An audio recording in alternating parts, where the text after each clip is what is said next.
Первым пунктом экскурсии стал храм Архангела Михаила. Это не только место богослужения христиан, проживающих на территории республики, но и один из памятников архитектуры. Возле православной церкви Грозного собрались десятки туристов. Все желающие смогли принять участие в богослужении.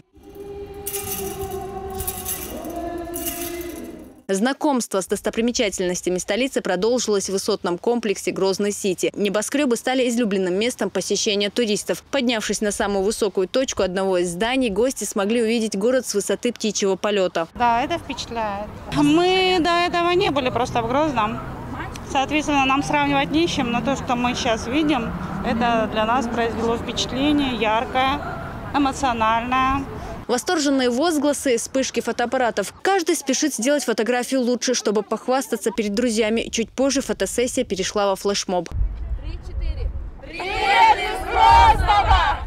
Татьяна Карпова в последний раз была в Грозном больше 40 лет назад. Сегодня приехала с внучкой Дианой, которая, кстати, впервые в столице Чечни. Сопоставляя прошлое и настоящее, женщина признается, что не узнает старый город. Просто впечатление, конечно, за такое короткое время восстановить так город, это вообще не знаю. Больше всего туристы ждали похода в главную святыню республики. Перед входом в центральную мечеть имени Ахмата Хаджи Кадырова «Сердце Чечни», согласно исламским предписаниям, женская половина переоделась в соответствующий наряд. Покрытая голова и длинное платье обязательны при посещении мусульманских святынь. Здесь гости не только узнали, чем примечательна османская архитектура, но и ознакомились с канонами ислама. Мечеть меня поразила, конечно, красотой. Вот и люстры, и росписи, и мозаика.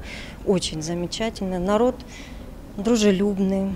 Последние годы все чаще на улицах Грозного появляются толпы любопытных туристов с фотоаппаратами. Таким гостям давно перестали удивляться и сами жители республики. С каждым годом количество любителей путешествовать увеличивается. Только за 2014 год в Чечне побывало свыше 50 тысяч туристов, среди которых и граждане других стран. При Комитете правительства Чеченской Республики по туризму в туристско-информационном центре разработано более 16 экскурсионных маршрутов, из них созданы туры. Но и у нас вот сегодня, как вы сами имеете возможность это видеть, большой популярностью пользуется такой культурно-познавательный туризм выходного дня, когда в Грозный, чтобы посмотреть непосредственно столицу нашей республики, приезжают туристы со всех регионов Российской Федерации. И очень востребованной является экскурсионная программа по столице под названием «Грозный. От истории к будущему». Только за сегодняшний день на экскурсию по достопримечательностям Грозного приехало свыше 250 туристов. В завершении вечера они планируют попробовать национальную кухню вайнахов. Зура Саламу, Адам Чекуев, Джамлел Хаджалиев. Новости.